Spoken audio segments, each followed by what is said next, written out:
Hello. देखो, reaction दिया हुआ है टू, दिखाई दे रहा है ना सबको स्क्रीन? बोलते यस रहना। सर। 2a+b = c+d दिया हुआ है, और यहाँ पे दिया हुआ है ये सीरियल नंबर।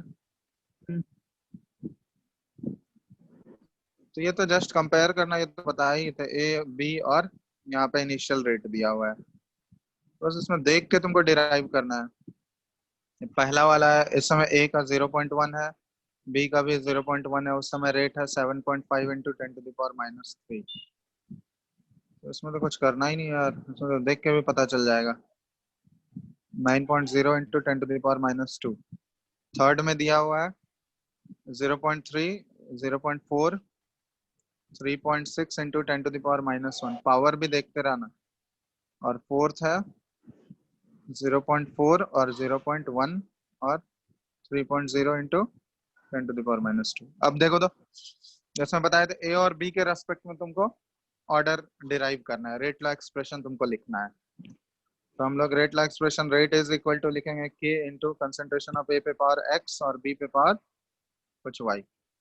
ये एक्स और वाई का वैल्यू फाइंड आउट करना है। तो यहाँ पे देखो, बताए थे कि अगर एक्स के रेस्पेक्ट में निकालना है तो तुमको वैसा दो वैल्यूज में कंपेयर करना होगा जहाँ पे बी कांस्टेंट हो। ए के रेस्पेक्ट में अगर हमको निकालना है तो हम लोग बी को कांस्टेंट रखेंगे, तभी तो ए के रेस्पेक्ट में निकाल सकते हैं। यस और सर। बी के लिए अगर कैलकुलेट करना होगा तो ए को कांस्टेंट रखेंगे। हाँ तो जैसे यहाँ पे देखो, हम पहले ए का निकाल रहे हैं, तो वैसा दो वैल्यूज चुनो जहाँ पे कौन सा कांस्टेंट है तुम्हारा, वहाँ बी पर कांस्टेंट है। बी कांस्टेंट हाँ, तो कंसंट्रेशन ऑफ बी कांस्टेंट किस में है बताओ?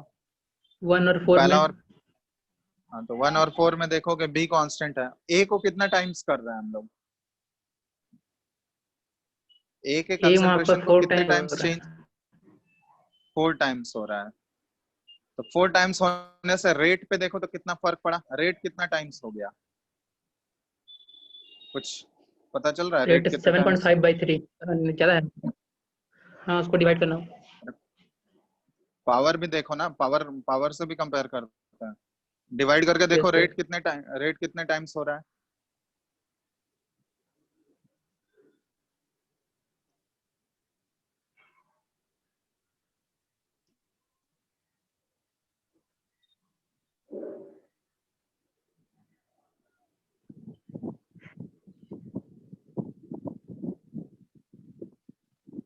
तो सर 1/4 यानी कि 0.25 हो रहा है। क्या चीज हो रहा है? 1/4 हो रहा है रेट टाइम, मतलब 0.25।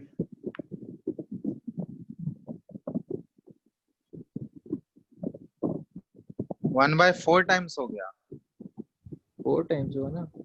अरे, बढ़ रहा है घट रहा है, तुम देखो, ये वैल्यू से ही तुमको पता चल जाएगा ना।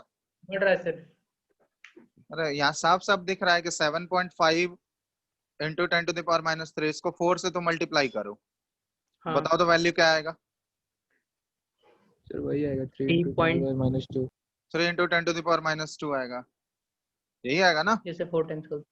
हाँ तो बस यहाँ से पता चल गया कि अगर ए का कंसेंट्रेशन हम लोग 4 गुना कर रहे हैं तो रेट भी 4 गुना हो जा रहा है। जब बी कांस्टेंट है, ए का कंसेंट्रेशन अगर 4 टाइम्स हो रहा है तो रेट भी 4 टाइम्स हो रहा है, मतलब ए के रेस्पेक्ट में ऑर्डर क्या होगा, 1 होगा। हाँ। होगा ना, क्योंकि जितना ए में चेंज हो रहा है कंसेंट्रेशन, उतना ही रेट भी उतने टाइम्स चेंज हो रहा है। मतलब यहाँ से क्या पता चल गया हमको कि ए के रेस्पेक्ट में ऑर्डर क्या हो जाएगा, 1 हो गया। 1 हो जाए। हाँ, तो ए के रेस्पेक्ट में अब एक्स का वैल्यू आ गया।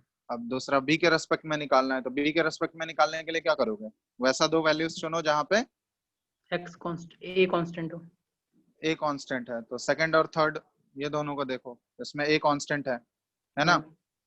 बी को कितने टाइम्स कर रहे हैं हम लोग, 2 टाइम्स T2। कर रहे हैं। बी के कंसंट्रेशन को दुगना किया जा रहा है, तो रेट में देखो तो कितना फर्क पड़ रहा है, 4 टाइम्स। 4 टाइम्स हो गया है। अरे, यस मल्टीप्लाई सर। करके देख लो, 9 इंटू 10⁻² को 4 से मल्टीप्लाई करो, वही आ जाएगा 3.6 इंटू 10⁻1। यस सर, आ जाएगा। हाँ, तो बस, तो बी को अगर दुगना कर रहे हैं तो रेट 4 गुना हो रहा है, इसका मतलब बी के रेस्पेक्ट में ऑर्डर क्या होना चाहिए बताओ तो? 2 होना चाहिए, क्योंकि अगर कंसंट्रेशन 2 टाइम्स हो रहा है, रेट हाँ। 4 टाइम्स हो रहा है, तो पावर 2 होगा तभी तो रेट 4 गुना हो जाएगा। 2 पे पावर 2 ही 4 होता है ना। तो अगर कंसंट्रेशन हम लोग बी का 2 टाइम्स कर रहे हैं तो रेट 4 टाइम्स हो रहा है, मतलब बी के रेस्पेक्ट में ऑर्डर क्या हो गया? 2 हो गया। तो आई का 2 हो वैल्यू गया 2 हो गया। हो गया। तो आर इज इक्वल टू के इंटू ए पे पावर 1 और बी पे पावर 2, यही हो जाएगा रेट लॉ एक्सप्रेशन। ठीक है, यस सर।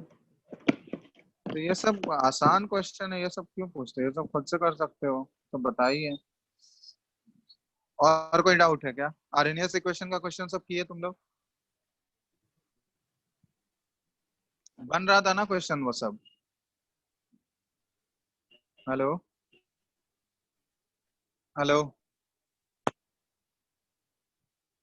हेलो, आवाज नहीं आ रहा है क्या? आवाज आ रही है? अरे बोलो, कोई रिप्लाई करो। Yes sir. तुम बनाते हो कि नहीं क्वेश्चन? सिर्फ यस सर करते हो? Aditya Gautam, yes yes sir. Questions बनाते हो? हाँ ट्राई करते हैं। कभी तो तुम्हारा डाउट नहीं आया। क्या सर? सारे कभी तो तुम्हारा डाउट आया नहीं, बस ट्राई करते हैं। बस ट्राई करते रहो। अमृत, यस सर। बना रहे हो क्वेश्चन? हाँ सर। हाँ, नींद में बना रहे हो ना? No sir. डाउट तो पूछते नहीं हो तुम लोग कभी? सारा बन जाता है क्या? नहीं सर। अरे बनाओ यार क्वेश्चन, ये सब फिजिकल का चैप्टर है, इसमें क्वेश्चन नहीं बनाओगे तो कैसे सॉल्व करोगे? इसमें थोड़ी ना थ्योरी तुमको पढ़ना है कुछ। जितना थ्योरी एक बार देख लो, फॉर्मूला देख लो बस। जितना ज्यादा प्रैक्टिस करोगे उस फिजिकल के चैप्टर में भी क्वेश्चन नहीं बना रहे हो तो कुछ नहीं बनेगा फिर एग्जाम में। बिना प्रैक्टिस के थोड़ी ना सोच रहे हो एग्जाम में डायरेक्ट फॉर्मूला टाइप क्वेश्चन रहेगा पुट करके बना देंगे। जब तक प्रैक्टिस नहीं रहेगा नहीं बना पाओगे एग्जाम में। चलो को मजाक लग रहा है, एटलीस्ट इतना टाइम मिल रहा है अभी घर पे, फिजिकल के चैप्टर्स के तो क्वेश्चन प्रैक्टिस करो। सारे चैप्टर में थोड़ी ना न्यूमेरिकल होता है।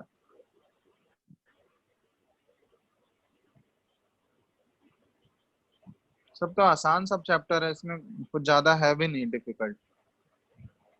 10-15 क्वेश्चन भी डेली बनाओगे तो वो मोर देन इनफ है। 10 क्वेश्चन बनाने के लिए कितना टाइम लगता है? 1 घंटा भी नहीं लगेगा। 10 से 15 क्वेश्चन बनाओ डेली। उतना भी नहीं करते हो तुम लोग।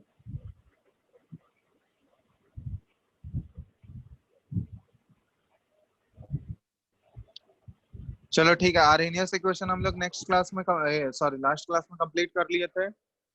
इफेक्ट ऑफ कैटलिस्ट भी बता दिए थे on the rate of reaction. चलो आज इसमें एक टॉपिक बच गया है, एक्चुअली 2 टॉपिक बचा हुआ, उसके बाद ये भी चैप्टर कंप्लीट हो जाएगा।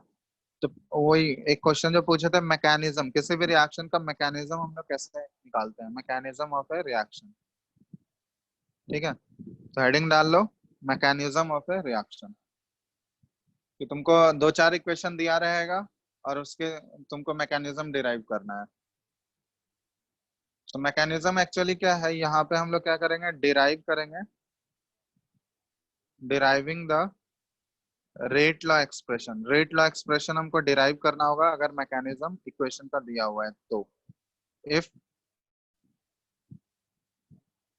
मैकेनिज्म, दिख रहा है ना स्क्रीन सबको? Yes sir.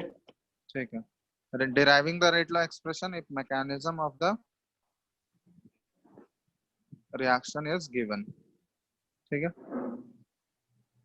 अब यहाँ पे एक दो पॉइंट बस ध्यान रखो, ये पॉइंट ध्यान रखोगे तो अपने आप हो जाएगा।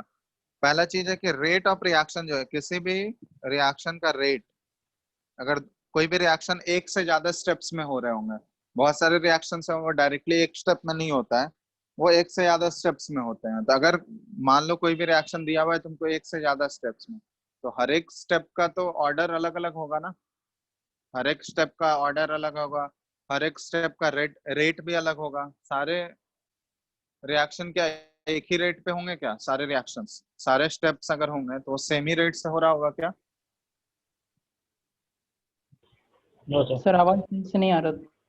हाँ, बोल रहे हैं हम कि अगर कोई भी रिएक्शन जो है एक से ज्यादा स्टेप हो रहा है, तो अगर एक से ज्यादा स्टेप्स में कोई भी रिएक्शन यस हो रहा है सर। तो हर एक स्टेप का क्या होता है, अलग अलग प्रॉपर्टी होता है, उसका रेट वैरी करेगा।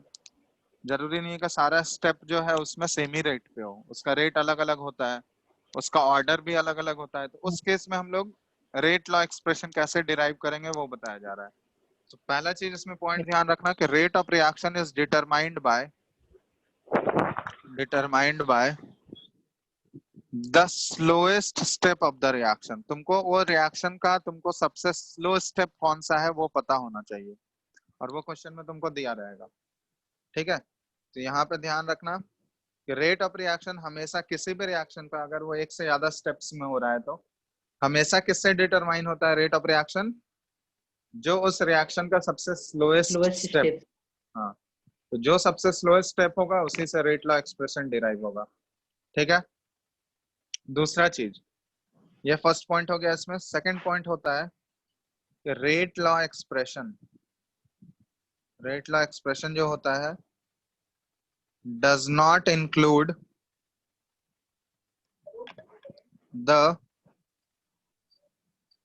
concentration of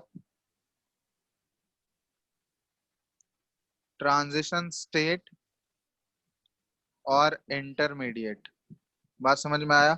जो रेट लॉ एक्सप्रेशन होगा उसके एक्सप्रेशन में ट्रांजिशन स्टेट या इंटरमीडिएट उसका कंसेंट्रेशन नहीं आना चाहिए, क्योंकि ट्रांजिशन स्टेट और इंटरमीडिएट बताए थे लास्ट क्लास में, उसको कभी भी आइसोलेट किया जा सकता है क्या? ट्रांजिशन स्टेट को आइसोलेट कर सकते हैं हम लोग? ट्रांजिशन स्टेट क्या होता है? कोई भी रिएक्टेंट मॉलिक्यूल अगर प्रोडक्ट में कन्वर्ट हो रहा है तो जो बीच वाला स्टेप आता है, जहां पे बताया था कि रिएक्टेंट का बॉन्ड जो है कंप्लीटली ब्रेक भी नहीं होता है और प्रोडक्ट का बॉन्ड और कंप्लीटली फॉर्म भी नहीं हो रहा होता है, फॉर्म। तो वो बीच वाला जो स्टेप आता है ना उसी को ट्रांजिशन स्टेट या फिर एक्टिवेटेड कॉम्प्लेक्स भी बताए थे ना। Yes sir. तो वो जहाँ पे वो चीज बताया था आर्हेनियस का जो थ्योरी था, तो वहां पे बताया गया था कि ट्रांजिशन स्टेट को हम लोग कभी भी आइसोलेट नहीं किया जा सकता है, आइसोलेट हम लोग सेपरेट नहीं कर सकते हैं उसको। तो इसलिए जो भी रेट लॉ एक्सप्रेशन होना चाहिए उसमें कंसंट्रेशन नहीं आना चाहिए तुम्हारा। किसका नहीं आना चाहिए? ट्रांजिशन स्टेट या फिर इंटरमीडिएट का।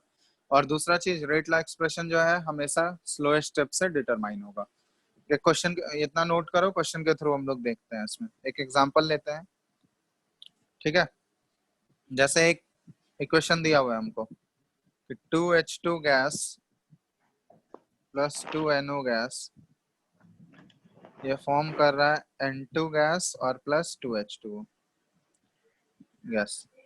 अब इसका हमको रेट लॉ एक्सप्रेशन लिखना है, और इस क्वेश्चन का हमको मैकेनिज्म दिया हुआ है। मतलब ये एक स्टेप में नहीं हो रहा है, बहुत सारे स्टेप्स में हो रहा है, तो इसका मैकेनिज्म तुमको क्वेश्चन में दिया रहेगा। ठीक है, तो पहला जो क्वेश्चन दिया हुआ है, पहला स्टेप जो है 2NO गैस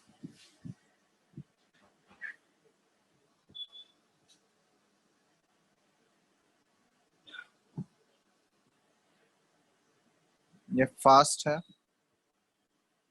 और उसके लिए के इक्विलिब्रियम मेंशन किया हुआ है।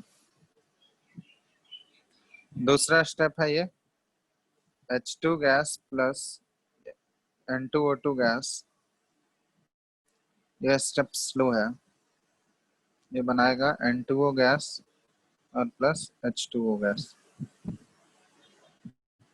और तीसरा है H2 gas plus N2O gas, ये फास्ट है, बनाएगा N2 gas plus H2O gas. अब ये क्वेश्चन तुमको दिया हुआ है, इसके लिए हमको रेट लॉ एक्सप्रेशन लिखना है। ठीक है, समझ में आ रहा है? क्वेश्चन पहले लिखो फिर हम बताते हैं।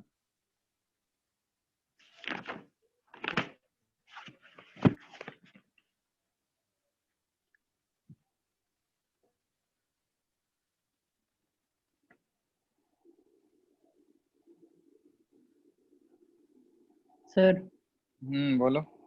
जो factors affecting the rate of reaction था उसमें लाइट, पीएच वगैरह डिस्कस अभी नहीं हुआ है। वो सब डिस्कस क्या करना है? वो सब लाइट, वो सारे बहुत सारे रिएक्शंस पढ़े हो ना, जो कि लाइट के प्रेजेंस में ही होता है। हाँ जैसे हाइड्रोकार्बन में पढ़े होगे, हाइड्रोकार्बन चैप्टर में बहुत सारे रिएक्शंस होते हैं जो लाइट के, फ्लोरिनेशन सब जो होता है, ऑब्वियसली वो सब रेट को इफेक्ट करेगा ना, क्योंकि वही रिएक्शन अगर तुम डार्क में, जिस रिएक्शन में लाइट का जरूरत है, अगर डार्क में कराओगे तो वो रिएक्शन बहुत ही स्लो होगा या होगा ही हाँ। नहीं। अगर और उसी चीज सरफेस को, हाँ, सरफेस एरिया पे भी डिपेंड करता है, क्योंकि सरफेस एरिया जितना ज्यादा बढ़ेगा रिएक्टेंट का, तो रिएक्टेंट मॉलिक्यूल ज्यादा आपस में कोलाइड हो सकते हैं और प्रोडक्ट का फॉर्मेशन क्या होगा, ज्यादा होगा, होगा ना। अब पीएच में सर क्या न्यूट्रल या फिर एसिडिक में ज्यादा होगा? वो डिपेंड करता है, वो रिएक्शन टू रिएक्शन वेरी करेगा ना। कुछ रिएक्शन के लिए एसिडिक मीडियम चाहिए होता है, कुछ रिएक्शन के लिए बेसिक मीडियम चाहिए होता है। वो तो अलग अलग रिएक्शंस, वो कंडीशंस होते हैं रिएक्शन के।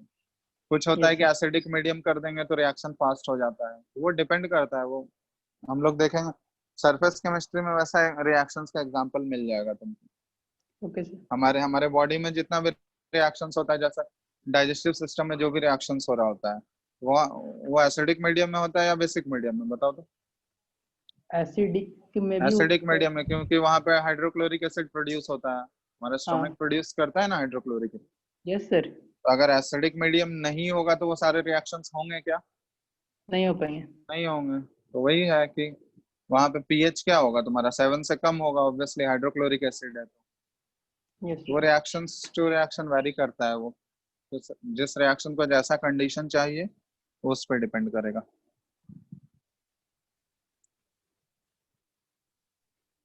चलो क्वेश्चन लिख लिए। Yes sir. चलो अब यहाँ पे देखो, तुमको रेट लॉ एक्सप्रेशन डिराइव करना है। अब रेट लॉ एक्सप्रेशन डिराइव करना है तो सबसे पहला इसमें पॉइंट लिखाया गया है कि रेट लॉ एक्सप्रेशन जो होता है, रेट ऑफ रिएक्शन हमेशा कौन सा स्टेप से डिटरमाइन होता है? Slow step. Slow slowest step. Step से। तो स्लो स्टेप यहाँ पे टोटल 3 स्टेप तुमको दिया गया, पहला, ये दूसरा और ये तीसरा। स्लो स्टेप कौन सा मेंशन किया हुआ है? सेकंड वाला। दूसरा वाला। Second one.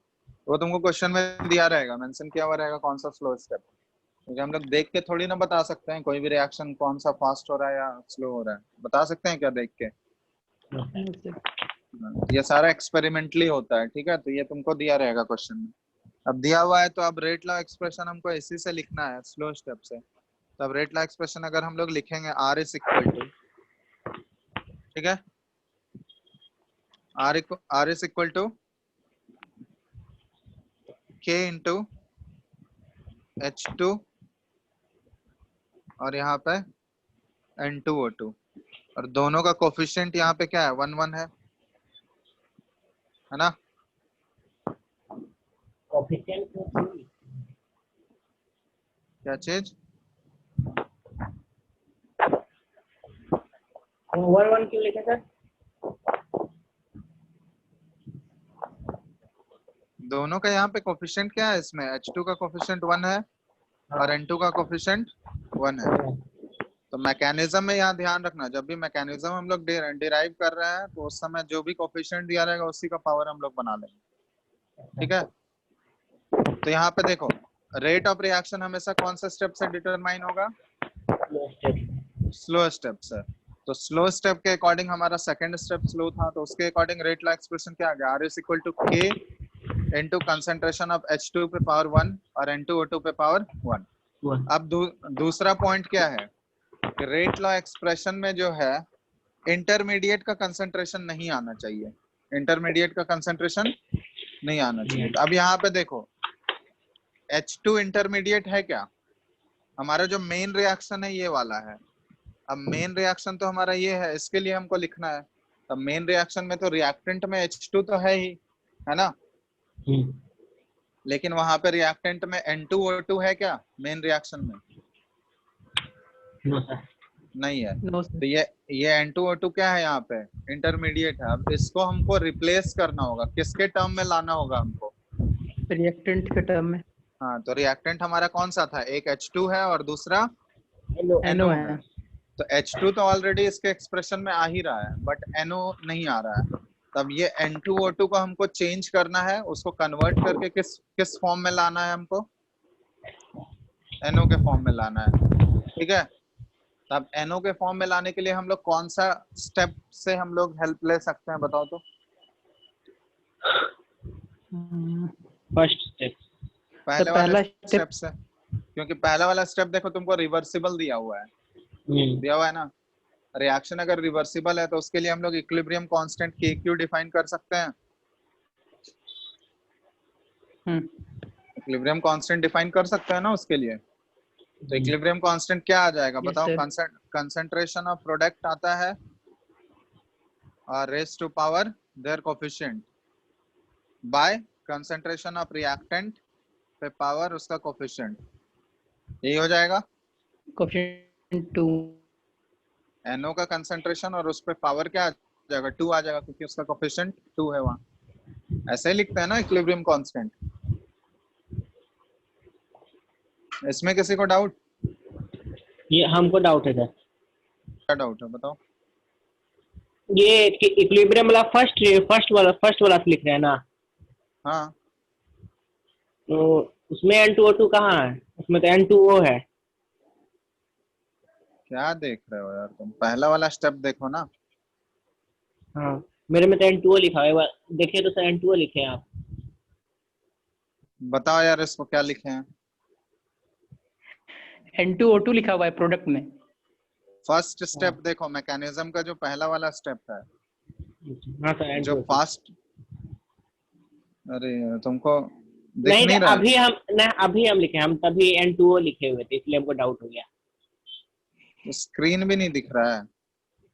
नहीं चलो सर अब ठीक। वो के इक्विलिब्रियम ये लिखने में डाउट नहीं है ना किसी को? कैसे हम लोग लिखे हाँ हैं सर। के इक्विलिब्रियम? चलो तो अब यहाँ से हम लोग N2O2 का एक्सप्रेशन लिख सकते हैं क्या के इक्विलिब्रियम के टर्म में? के इक्विलिब्रियम इनटू NO2 का होल स्क्वायर हो जाएगा। हाँ, हाँ, तो बस इसी को रिप्लेस कर दो, क्योंकि हमको क्वेश्चन में के इक्विलिब्रियम तो दिया हुआ ही है, दिया हुआ है ना, ये तो मेंशन किया हुआ है के इक्विलिब्रियम। और हमको चाहिए था N2O2 को हम लोग किस फॉर्म में ट्रांसफॉर्म कर दें? NO के फॉर्म में को ट्रांसफॉर्म कर दें। रिएक्टेंट की फॉर्म में। हाँ, तो NO यहाँ पे आ ही गया है, आ गया है ना। हाँ, तो अब इसको यहाँ पे जस्ट रिप्लेस कर दो। R is equal to K into H2 पे तो पावर 1 ही रह जाएगा, और N2O2 के जगह कंसंट्रेशन ऑफ N2O2 पे पावर 1, उसकी जगह क्या पुट कर देंगे हम लोग, बताओ तो? ये पावर 1 ही है, इसके जगह पुट कर दिया हम लोग के K इक्विलिब्रियम और NO का पावर 2 हो जाएगा। 2। कोई दिक्कत? यस। अब R is equal to K into यहाँ पे K no equilibrium, sir. K तो पहले से था, K इक्विलिब्रियम आ गया, और यहाँ पे कंसंट्रेशन ऑफ H2 पे पावर 1 और NO पे power 2। K into K equilibrium को हम लोग K डैश से रिप्लेस कर देते हैं, क्योंकि ये दोनों कांस्टेंट ही है, तो इसको K डैश से रिप्लेस कर दिए, और ये H2 पे पावर 1 और NO पे power 2, where K dash is equal to क्या हो गया? K into K equilibrium. तब इसका यही एक्सप्रेशन आ गया। देखो, जो हमारा मेन रिएक्शन में जो दो रिएक्टेंट था उसी के टर्म में आ गया क्या? जो मेन रिएक्शन था उसमें रिएक्टेंट कौन कौन सा था हमारा? H2 था और NO था। NO। हाँ, तो उसी दोनों के टर्म में आ गया एक्सप्रेशन। हाँ, तो बस, तो यही हमारा हो गया फाइनल रेट लॉ एक्सप्रेशन। तो अब यहाँ पे H2 के रेस्पेक्ट में ऑर्डर क्या हो जाएगा? H2 के रेस्पेक्ट H2 का पावर क्या है यहाँ पे? 1। 1। तो H2 के रेस्पेक्ट में ऑर्डर क्या हो गया? 1। और NO के रेस्पेक्ट में ऑर्डर क्या हो गया? 2। और ओवरऑल ऑर्डर अगर रिएक्शन का पूछा जाए तो दोनों को जोड़ देंगे। हाँ, तो क्या होगा? 1 प्लस 2। ओवरऑल ऑर्डर क्या हो गया? 3। ठीक है, तो ऐसे ही करना है, यही है। एक बार देख लो अच्छे से, किसी स्टेप में कोई डाउट है, नहीं तो एक क्वेश्चन और कराएंगे तो उससे क्लियर हो जाएगा। सिंपल है, कुछ करना नहीं है ज्यादा, बस हमको इंटरमीडिएट को हटा देना है। इंटरमीडिएट कुछ नहीं आना चाहिए, जो मेन रिएक्शन का रिएक्टेंट है उसी के टर्म में हमको ट्रांसफॉर्म करना है। ठीक है, तो एक बार इसको देखो, उसके बाद जो क्वेश्चन पूछे हो वो खुद से ट्राई करो। तुम लोग अभी दे रहे हैं, पहले इसको लिख लो, उसको बताना तुम लोग क्या आ रहा है।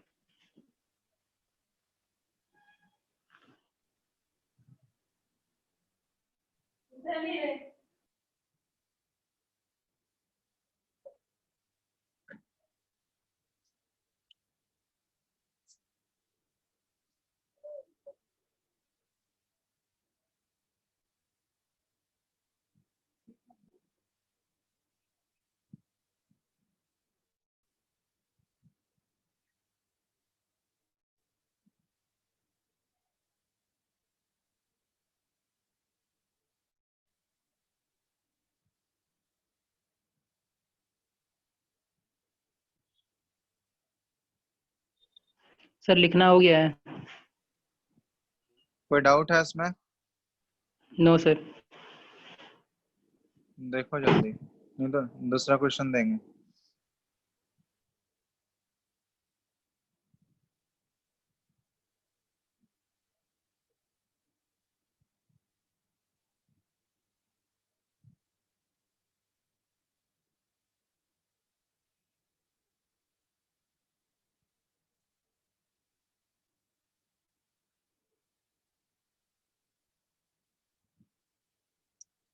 हो गया, चलो वही जो क्वेश्चन पूछे हो तुम, पूछे हो यस ना, सर। हाँ क्वेश्चन नंबर 40 जो था, देखो अब बनाओ उसको। क्वेश्चन दिया हुआ है तुमको, मैं लिख दे रहा हूँ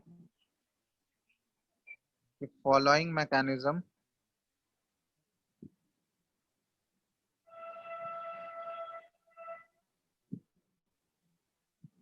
has been proposed for a reaction। इस रिएक्शन का मैकेनिज्म दिया हुआ है 2a + b d + e। ये रिएक्शन है, इसका मैकेनिज्म दिया हुआ है। a + b जो है ये c + d है, ये स्लो स्टेप है, ये हमको दिया हुआ है। और दूसरा a + c = e, ये फास्ट स्टेप है। तो इसका रेट लॉ एक्सप्रेशन बताना है, इसमें तो कुछ करना ही नहीं है, बताओ जल्दी। सर, स्लो वाला को कंसिडर करेंगे तो रेट इक्वल्स टू के इंटू ए का पावर 1 ए का। क्या आ जाएगा बोलो?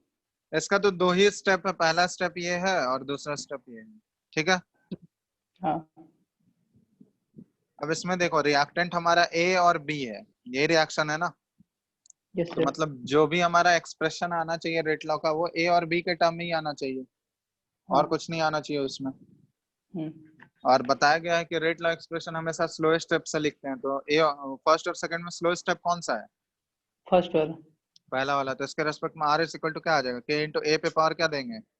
1, और बी पे पावर के इंटू 1 1। 1। तो इसमें ए और बी तो आ ही गया, और किसी हाँ का जरूरत है क्या? नहीं। ए और बी के टर्म में ही हमको लाना था ना, यस सर। तो ए और बी यही हो गया आंसर, तो इसमें तो कुछ करना ही नहीं है। ए और बी का कंसंट्रेशन मतलब देखते हैं इसमें। क्योंकि हमारा मेन रिएक्शन का जो रिएक्टेंट है वो ए और बी ही है ना, हाँ तो बस हमारे एक्सप्रेशन में कोई भी इंटरमीडिएट नहीं होना चाहिए। समझ में आया? सिर्फ हम एक्सप्रेशन में क्या आना चाहिए? जो कि मेन रिएक्शन का सिर्फ रिएक्टेंट है। रिएक्शन। हाँ, मेन रिएक्शन का रिएक्टेंट आना चाहिए। तो किस फॉर्म में हम लोग उसको कन्वर्ट करेंगे वही तुमको देखना है बस। इसमें कुछ करना था क्या? इसमें तो ऐसे ही हो गया। नहीं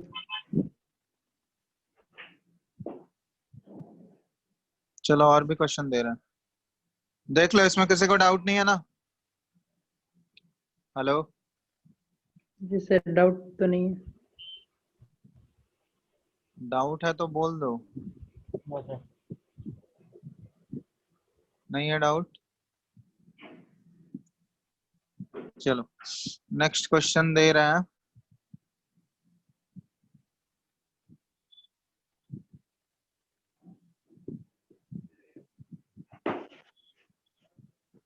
ये बताना, क्वेश्चन है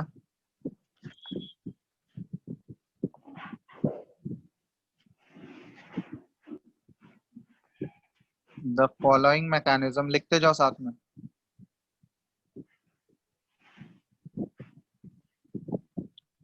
has been proposed for the reaction of NO with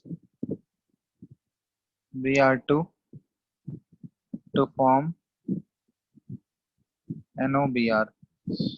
ठीक है, पहला है NO gas plus Br2 gas,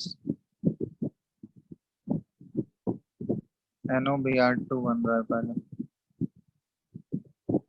अब ये NOBr2 जो है NO से रिएक्ट किया और ये 2NOBr बना। अब क्वेश्चन में दिया हुआ है कि if the second step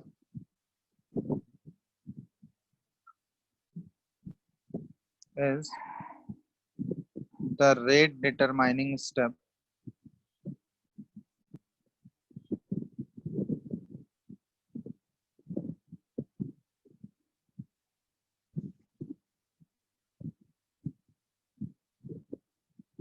then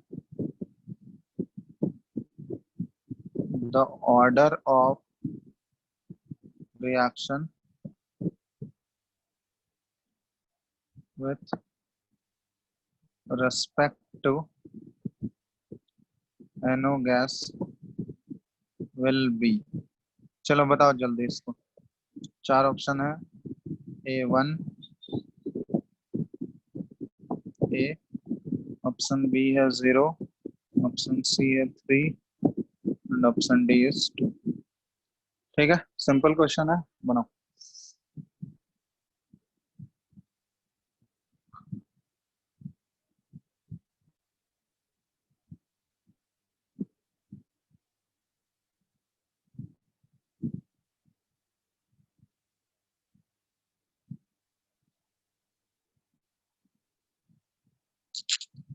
लिख लिए? Yes sir. हेलो, हाँ तो बन जाना चाहिए, ये बनाओ, जैसे बताया वैसे ही करो, ऐसे टाइप का क्वेश्चन पूछेगा।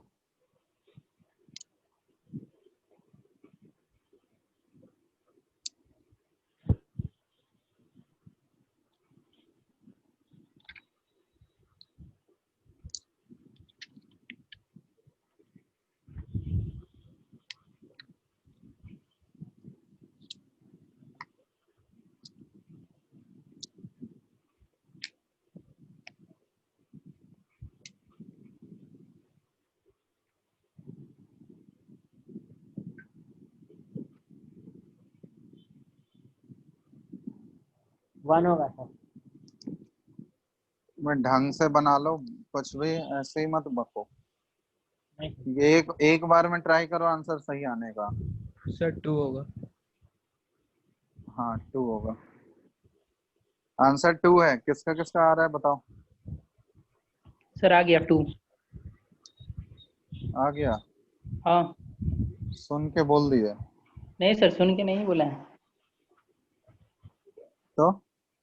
बनाए सर तब बोल रहे हैं। अच्छा, चलो देखते हैं कैसे आ रहा है। बन गया सबसे क्या, और ट्राई करना है?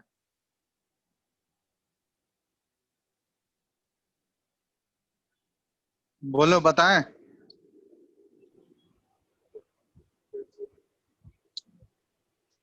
हेलो, हाँ सर। क्या बन गया या बताना है, बोलो। बताइए सर। पहले ही बोल दो। सारा कुछ हम ही बता देंगे। चलो देखो, इसमें दो ही स्टेप है, एक ये स्टेप है और स्टेप 2 है। कौन सा स्टेप बोला गया है? रेट डिटरमाइनिंग स्टेप है। Second step.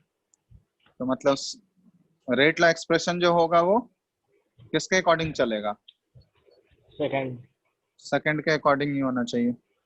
अब एक्चुअली देखो, रिएक्शन हमारा ये है, मेन रिएक्शन क्या है? NO का रिएक्शन Br2 के साथ हो रहा है और प्रोडक्ट क्या बनना चाहिए? NOBr। NOBr बनना चाहिए। तो अब देखो सेकंड एक्सप्रेशन से अगर हम लोग लिखेंगे R is equal to K into NOBr2 और NO, इन दोनों पे पावर तो 1 1 आएगा, होगा। अब देखो यहाँ पे क्या क्या आ रहा है? NOBr2 आ रहा है और NO आ रहा है, लेकिन हमारा रिएक्टेंट क्या क्या है मेन रिएक्शन में? NO है और Br2 है।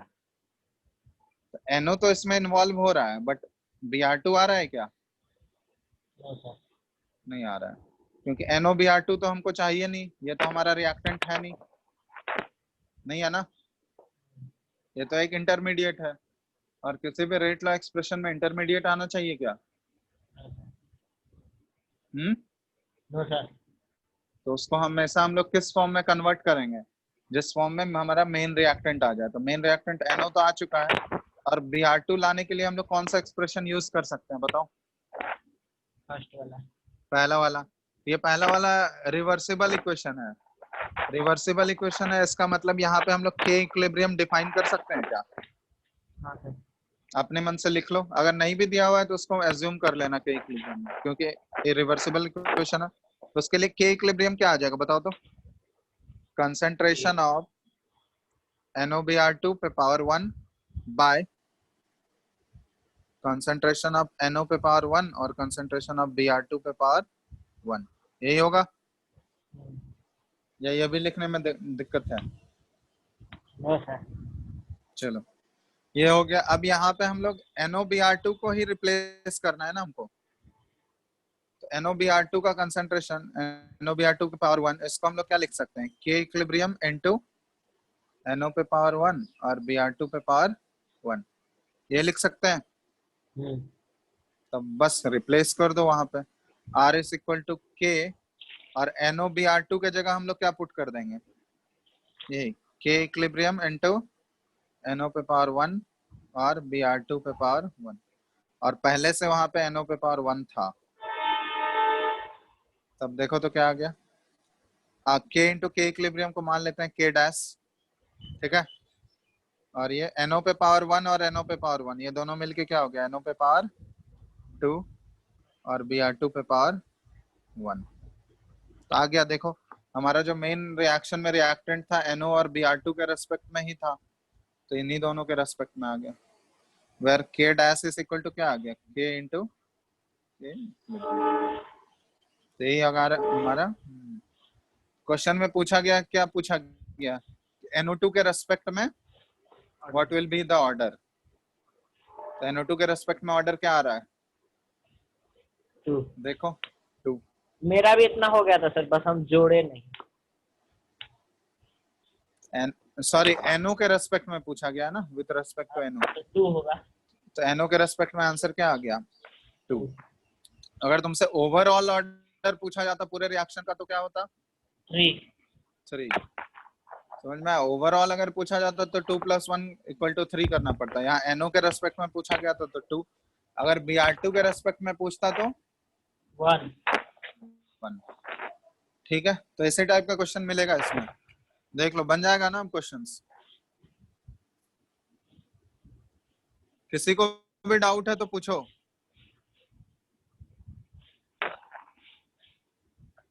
सिंपल सब क्वेश्चन है, इसमें कोई वैसा कुछ है नहीं, इसलिए डाउट है तो अभी पूछो।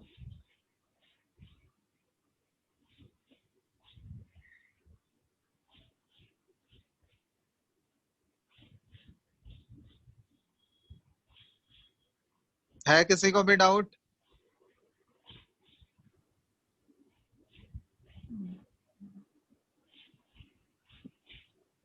बोलो हाँ या नहीं। No sir. चलो, तो ये भी हो गया। मैकेनिज्म वाले क्वेश्चंस कर लोगे ना आप? यस सर करेंगे। हाँ चलो, अब जैसे देखो एक दो क्वेश्चन कराते हैं तुम लोगों को। जैसे ये क्वेश्चन है, उस दिन ये पूछा भी था ग्रुप में, तुम लोग देखे थे? कौन पूछा था? ये सुधांशु पूछा था। फॉर ए होमोजीनियस इक्वेशन, ये बताया भी था सॉल्यूशन, लेकिन एक बार फिर से देख लो। For a homogeneous gaseous reaction, A से 3B जा रहा है। If pressure after time t was Pt and after the completion of reaction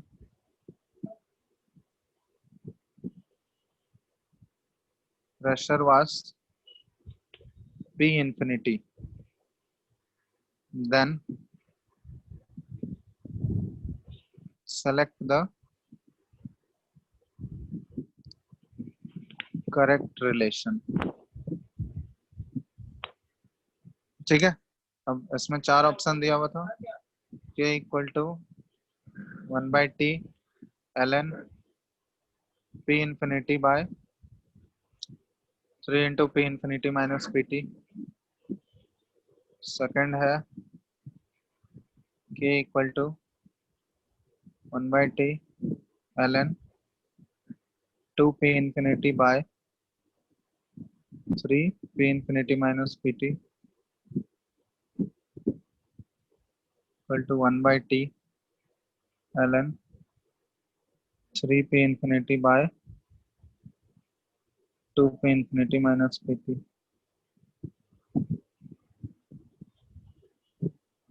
देखो तो ये क्वेश्चन सबको समझ में आ रहा है क्या? ये देखो उस ये एक तरीके से तो हम बताए हैं ये वाला। बोलो, इस टाइप के क्वेश्चन करने का तरीका बताया है ना? हेलो हेलो, हाँ तो कौन सा तरीका बताएं कि पहले तुम कंसंट्रेशन के टर्म में लिख लोगे और हाँ उसको कंसंट्रेशन, हाँ कंसंट्रेशन को फिर प्रेशर के टर्म में कन्वर्ट करोगे, तो एक तरीका हाँ। है। ठीक है, अगर तुम हम्म। और फास्ट करना चाहते हो तो डायरेक्टली प्रेशर के टर्म में भी हम लोग बात कर सकते हैं। समझ में आया? Yes sir. तो वो हम पहला वाला तरीका नहीं बता रहे हैं, कंसंट्रेशन वाले तरीके से तो कर लोगे ना? हाँ वो 2-4 क्वेश्चन कराए हैं, उसमें देख लेना, वैसे ही करते थे हम लोग। यहाँ पे बता रहे हैं कि डायरेक्ट प्रेशर के टर्म में ही हम लोग अगर लिखना चाहें, डायरेक्ट प्रेशर के टर्म में भी इसको सॉल्व कर सकते हैं हम लोग। ठीक है, तो वो देखो कैसे करेंगे। क्वेश्चन पहले लिख लो तुम लोग, फिर बताते हैं इसको। सारे ऑप्शंस लिख लो।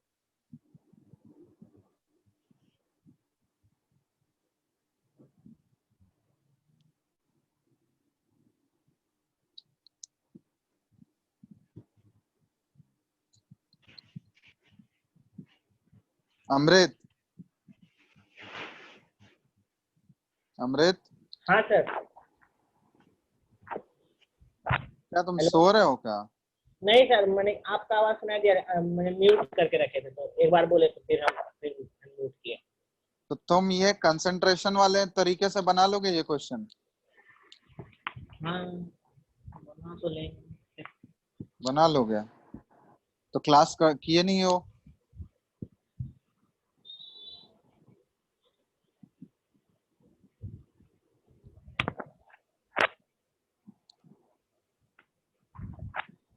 इतना लाइटली मत लो, ठीक है? क्लास करो रेगुलर, एटलीस्ट मतलब क्लास रेगुलर करो, एक बार देख लो थ्योरी, और प्रैक्टिस ज्यादा करो क्वेश्चंस, क्योंकि ये सारा प्रैक्टिस के ऊपर ही बेस्ड है। बोल रहे हैं ज्यादा क्वेश्चन मत बनाओ, तुम दिन में 15 क्वेश्चन ही बनाओ, उससे कोई, उसमें ज्यादा टाइम नहीं लगेगा, 1 घंटे भी नहीं लगेगा 15 क्वेश्चन बनाने में। 15-15 करके भी करोगे तो बहुत सारे क्वेश्चन सॉल्व कर लोगे एक चैप्टर में। एक चैप्टर कम से कम 10 से 15 दिन तो चलता ही है। हाँ सर। 2 वीक तो एटलीस्ट चला ही ना। हाँ सर 2 वीक में तुम मान लो 10-10 क्वेश्चन ही सॉल्व कर रहे हो तो 100-150 क्वेश्चन सॉल्व कर लोगे। सर काफी है बायोलॉजी उतना, पे किसी ध्यान भी दे रही चैप्टर में है 100-150 क्वेश्चन। तो बायोलॉजी में थोड़ी ना कैलकुलेशन करना है तुमको, नहीं सर तो उसमें पढ़ लोगे तो काम चल जाएगा। यहाँ पे प्रैक्टिस की बात आती है, प्रैक्टिस नहीं होगा तो नहीं बनेगा क्वेश्चन।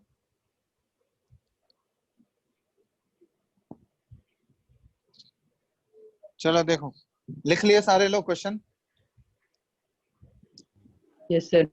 चलो ठीक है, देखो अब डायरेक्टली इसको प्रेशर के टर्म में कैसे सॉल्व करेंगे हम लोग। तो इक्वेशन जो दिया हुआ है मेरा क्या है, a से 3b दिया हुआ है, और हमको ऑप्शन देख के ही लग रहा है कि ये फर्स्ट ऑर्डर का रिएक्शन होगा। रिएक्शन में मेंशन नहीं है ऊपर, होमोजेनियस गैसेस रिएक्शन सिर्फ दे दिया, लेकिन ऑप्शंस जो सारे चारों ऑप्शंस है वो क्या है, फर्स्ट ऑर्डर के अकॉर्डिंग ही है ना, क्योंकि फर्स्ट ऑर्डर में ही ऐसा एक्सप्रेशन आता है। आता है यस सर।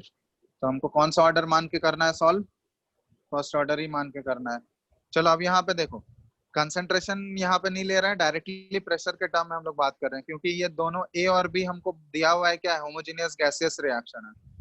तो गैसियस रिएक्शन है, इसका मतलब रिएक्टेंट भी गैसियस होगा और प्रोडक्ट भी गैसियस होगा।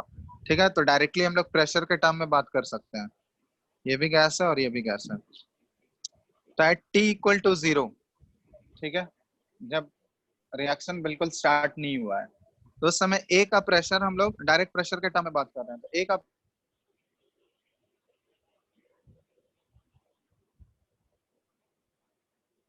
Hello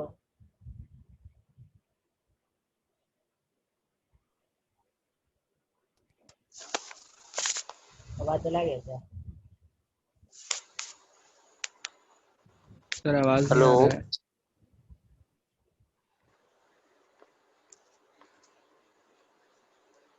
hello yes sir. Sir नहीं है। सर नहीं है। फिर आके सर बोलेंगे कहाँ चला जाता है जी तुम लोग।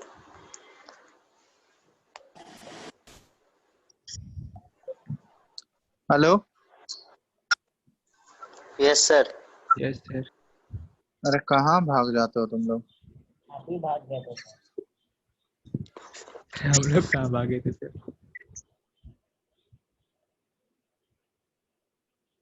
फिर भाग गए थे आप। दिख रहा है ना स्क्रीन। चलो हाँ अब सर देखो, दिख रहा है।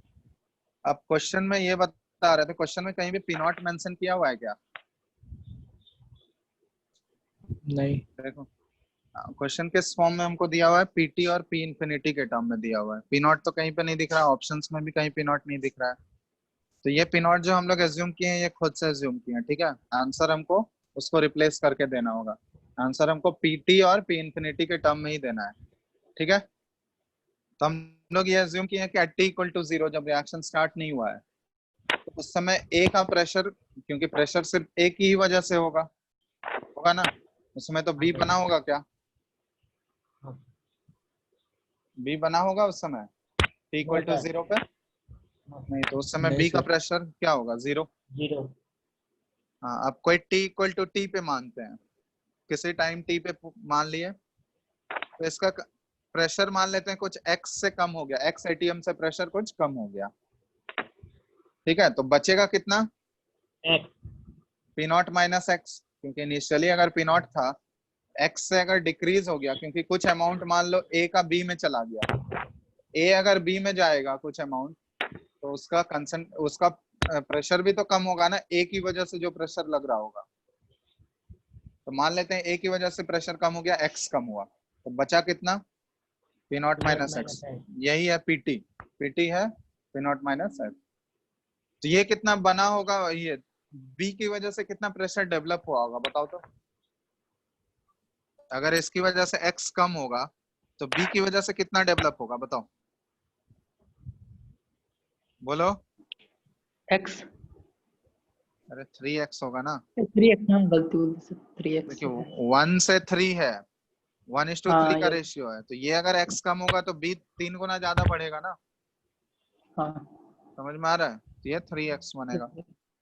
तो ये t इक्वल टू टी पे है, अब t इक्वल टू इंफिनिटी पे क्या होगा, जब इन्फिनिटी हो गया मतलब बहुत ज्यादा टाइम हो गया तो हम लोग मान सकते हैं क्या ए ए जीरो हो कर गया, ए 0 हो गया, तो उस समय बी कितना बन जाएगा बताओ? P naught. बी पी नॉट बन जाएगा। 3 पी नॉट होगा ना? हाँ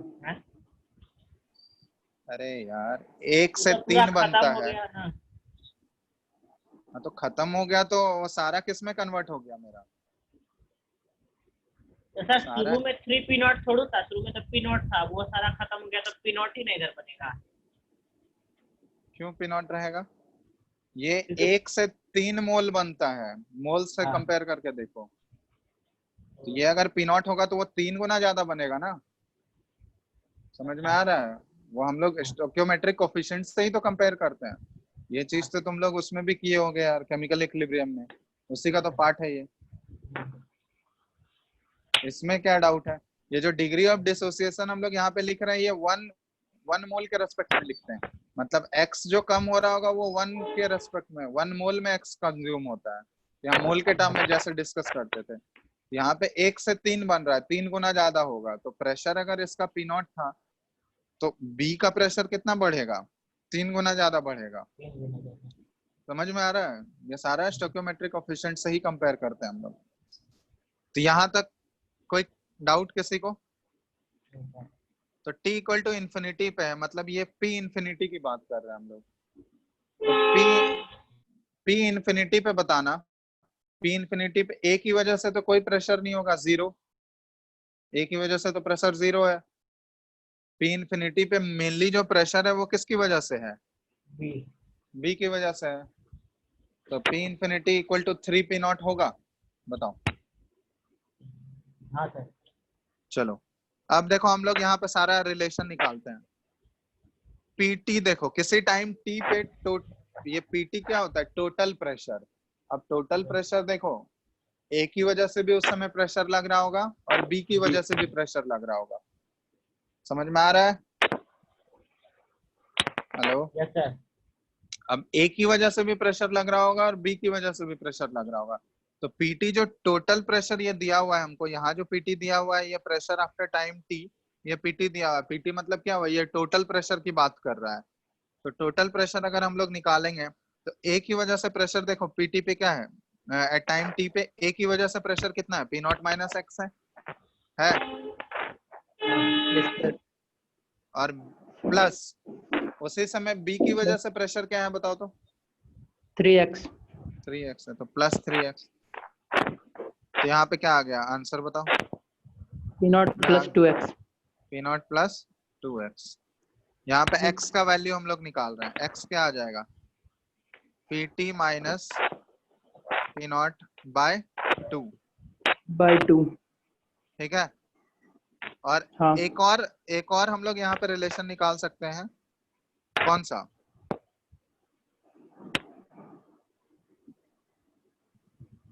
P infinity is equal to 0 plus 3 P naught होगा। p infinity हाँ हाँ सर। तो P infinity is directly 3 P not के बराबर हो गया, क्योंकि क्वेश्चन हाँ में हमको P नॉट तो नहीं दिया हुआ है। हम लोग P नॉट को कन्वर्ट किस फॉर्म में करेंगे? P p infinity और infinity हाँ P infinity के टर्म में। तो यहाँ रिलेशन आ गया क्या? P infinity is equal to या P not is equal to हम लोग क्या लिख सकते हैं? P infinity by 3 लिख सकते हैं। ठीक है, ये लिख सकते हैं हम लोग। हाँ यस सर। तो जहां जहां भी P नॉट मिलेगा हम लोग उसको किस फॉर्म में कन्वर्ट कर देंगे? P infinity by 3 से रिप्लेस कर देंगे, क्योंकि आंसर हमको PT और P infinity के टर्म में ही देना है। P नॉट के टर्म में देना है क्या? नहीं नहीं देना। तो यहाँ पे वैल्यू पुट करो, x is equal to PT minus P naught की जगह पे क्या पुट कर दें हम लोग? P infinity by 3 और नीचे क्या है? by 2। तो ये सॉल्व करोगे क्या आ जाएगा? 3 PT minus P infinity by 6 हो जाएगा। देख लो ये किसका वैल्यू आया है? x का वैल्यू आया। x is equal to 3 PT minus P infinity by 6, ये x का वैल्यू आया। ठीक है, कोई डाउट यहाँ तक? No sir. चलो अब फर्स्ट ऑर्डर के लिए अगर हम लोग रिलेशन लिखते थे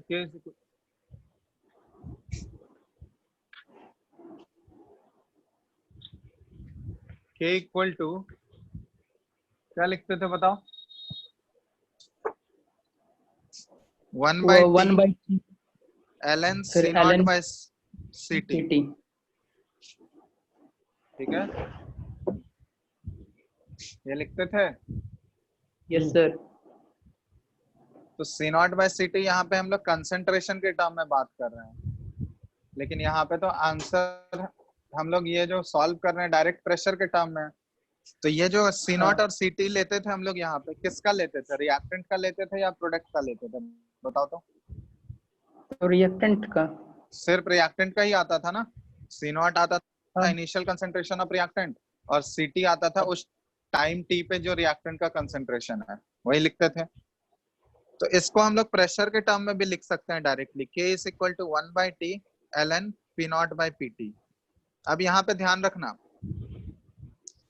यहाँ पे डायरेक्टली हम लोग कंसंट्रेशन किसका लिख रहे थे, ये C नॉट by CT जो आ रहा था ये किसका आ रहा था, सिर्फ रिएक्टेंट का आ रहा था। C नॉट by CT जो हम लोग ले रहे थे ये किसका ले रहे थे, ओनली रिएक्टेंट का। तो अगर इस एक्सप्रेशन को हम लोग P नॉट by PT से अगर रिप्लेस करेंगे तो ये भी हमको P नॉट by PT किसका लेना होगा, सिर्फ रिएक्टेंट का लेना होगा। टोटल हम लोग ले सकते हैं क्या, यहाँ पे टोटल अगर ले लोगे तो फिर तो उसमें रिएक्टेंट और प्रोडक्ट दोनों आ जाएगा ना। हाँ। समझ में आ रहा है। तो इसीलिए यहाँ पे डायरेक्टली बोल देना है कि P नॉट by PT जो हम लोग इस एक्सप्रेशन में पुट करेंगे वो किसका होना चाहिए, सिर्फ और सिर्फ रिएक्टेंट का होना चाहिए। तो अब देखो रिएक्टेंट का क्या है, रिएक्टेंट का देखो ln, ठीक है। अब P नॉट मतलब इनिशियल प्रेशर, देखो इस एक्सप्रेशन में इनिशियल प्रेशर हम लोग रिएक्टेंट का कितना माने, initial pressure reactant P naught था तो P naught equal P infinity by 3। चलो वो बाद में रिप्लेस करेंगे, P नॉट ही लिख दिया ऊपर। और रिएक्टेंट का प्रेशर एट टाइम t कितना है, सिर्फ reactant minus x, P not minus x, सिर्फ सिर्फ रिएक्टेंट का यहाँ पे लिखना है हमको। तो ये क्या आ जाएगा, P नॉट माइनस x। बस हो गया। अब हमको आंसर किस फॉर्म में देना है, P इंफिनिटी और PT के टर्म में देना है। समझ में आ रहा है, उसमें P नॉट आना चाहिए क्या, नो सर नहीं नहीं है। तो जहां जहां P नॉट आ रहा है उसको रिप्लेस कर दो बस। तो देखो पहले वाले ऊपर वाले P नॉट को हम लोग P इंफिनिटी बाय 3 से रिप्लेस कर दिए और नीचे है P नॉट तो इसको भी P इंफिनिटी बाय 3 से रिप्लेस कर दिए। और x का वैल्यू तो PT और P इंफिनिटी के टर्म में आ गया है, क्या आया बताओ, x का वैल्यू क्या आया है, 3 PT minus P infinity by 6, यही आया है। चलो अब इसको सिंप्लीफाई कर दो, बस आंसर आ जाएगा। सिंप्लीफाई करो इसको, कर रहे। हाँ बस सिंप्लीफाई करो आंसर आ जाएगा।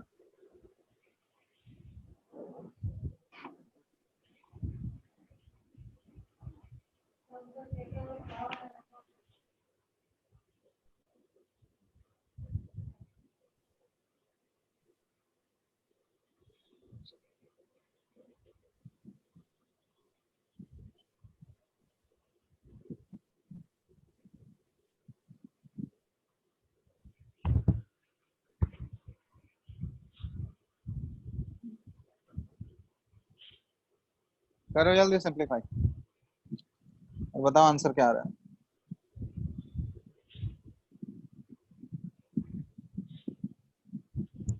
मेरा तो उलट पुलट आ गया।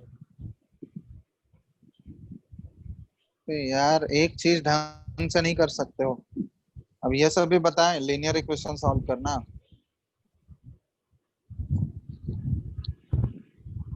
कोई भी चीज ढंग से किया करो कि एक बार में आंसर आए।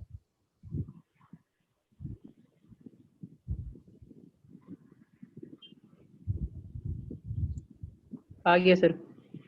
क्या है बताओ, K equals to 1 by T ln ln 2P infinity 2p infinity divided by by 3, अब ब्रैकेट में infinity p यही infinity आया है, माइनस pt। हाँ देख लो सबका, देख लो यही आंसर होगा। देख यहाँ पे p कुछ क्वेश्चन में हमको p infinity और pt ही दिया हुआ था, उसी के टर्म में आंसर आ गया। ये डायरेक्टली हम लोग प्रेशर के टर्म में बात किए हैं, तो दो तरीका बता दिए तुम लोगों को। अगर कंसंट्रेशन के टर्म में भी निकालोगे तो उसको फिर हमको कन्वर्ट करना होगा प्रेशर, वो बताया शुरुआत में, 2-3 क्वेश्चंस कराए उससे, तो उस टर्म में भी कर सकते हो या फिर डायरेक्टली प्रेशर के टर्म में भी हम लोग सॉल्व कर सकते हैं बस।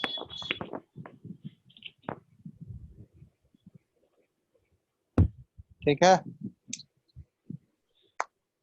देख लो किसी को कोई डाउट है इसमें, इस क्वेश्चन में, तो देख किसी भी स्टेप में डाउट है तो पूछ लो।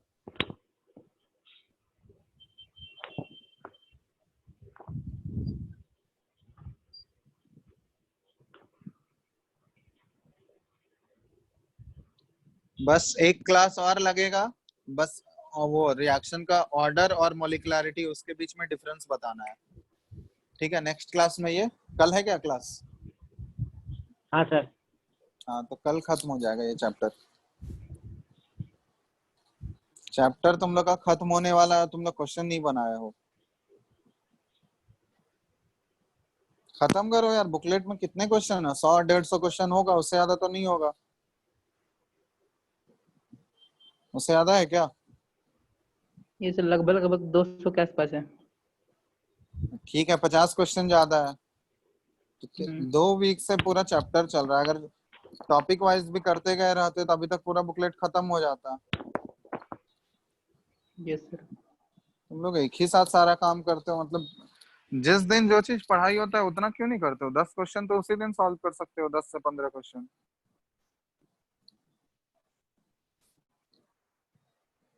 तो कल क्लास है तो कल खत्म हो जाएगा ये चैप्टर। ठीक है, तो जिसको प्रैक्टिस करना है कर लो, 1-2 दिन में उसको खत्म करो करके। उसके बाद नेक्स्ट चैप्टर स्टार्ट होगा, तो ऐसा नहीं है कि इधर ही लटके हुए रहना तुम लोग।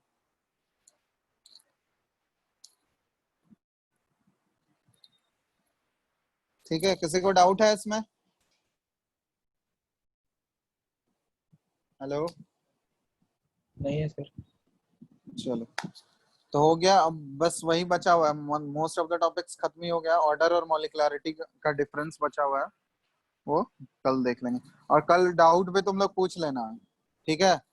जो भी बना के रखो क्वेश्चन सब, अगर किसी में डाउट आ रहा है कहीं भी तो कल डिस्कस कर लेंगे। आधे घंटे का टॉपिक है, कल आधा घंटा पढ़ा देंगे और आधे घंटे डिस्कस करेंगे। ठीक है? हेलो, हाँ यस सर सर। ठीक है। हाँ, तो क्वेश्चंस तुम लोग बना के रखना, मार्क करके रखना, जो भी डाउट है कल पूछ लेना। ठीक है, तो कल ये चैप्टर हो जाएगा खत्म, उसके बाद आगे नेक्स्ट चैप्टर करेंगे। तो तुम लोग का फिजिकल का 2 चैप्टर ऑलमोस्ट हो गया, सॉल्यूशन हो गया और काइनेटिक्स हो ये गया। Chemical kinetic. बस एक मेन चैप्टर बचा हुआ है, इलेक्ट्रोकेमिस्ट्री, जिसमें कि कैलकुलेशन है थोड़ा। बस उसमें सॉलिड स्टेट है क्या तुम लोग के सिलेबस में? हाँ सर ऐड हो अतुल गया सर से बोल कुछ। सकते सर स्कूल में बोला कि अभी तक श्योर नहीं है, इसलिए सॉलिड स्टेट पढ़ाया नहीं है स्कूल में। नहीं, अभी तुम लोग का शायद सिलेबस भी कम होगा कुछ। हाँ सर, वही बोला कि सिलेबस कम करने के लिए ऑर्डर आया है, तो सर बोल रहे कि पता नहीं कि होगा कि नहीं सिलेबस। होगा, कम तो होगा ही ऑब्वियसली, जब सितंबर तक स्कूल खुल रहा है नहीं तो। नहीं, बोल रहे sir solid solid state syllabus में होगा कि नहीं पता नहीं, इसलिए क्लास में स्कूल में भी वो वाला नहीं पढ़ा है। अभी हो सकता है कि तुम लोग का बहुत सारा 2-3 चैप्टर हटा दे, बड़ा बड़ा चैप्टर। अच्छा ही होगा। तो वो सर बोर्ड के लिए होगा या फिर नीट के लिए भी? सबके लिए, क्योंकि नीट भी तो उतना ही टाइम में तुमको करना है ना, उसके लिए थोड़ी ना तुमको एक्स्ट्रा एक्सटेंशन मिलेगा। तो वो हो जो सकता है सर एक्सटेंड कर दे डेट। नहीं, जो शॉर्ट एंड सिलेबस होगा कट करके उसी उसी के बेसिस पे एग्जाम होगा। तो आ जाएगा 1-2 महीने, मतलब जुलाई एंड तक बोला है, सिलेबस रिलीज कर देगा।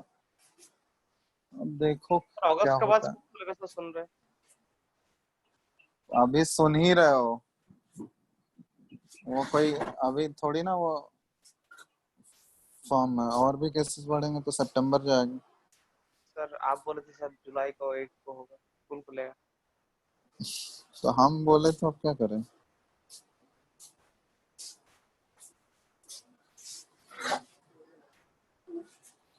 चलो ठीक है, फिर नेक्स्ट क्लास में हम लोग करेंगे। बना के रखना कल क्वेश्चन, ठीक है? कल पूछ लेना, कल हो जाएगा खत्म। ठीक है, ओके सर, थैंक यू। चलो एंड कर दे रहे हैं। इसको भेजना है क्या नोट्स? सर भेज दीजिए, भेज दीजिए। क्यों लिखते नहीं हो तुम लोग? सर लिखते हैं सर, भेज दीजिए।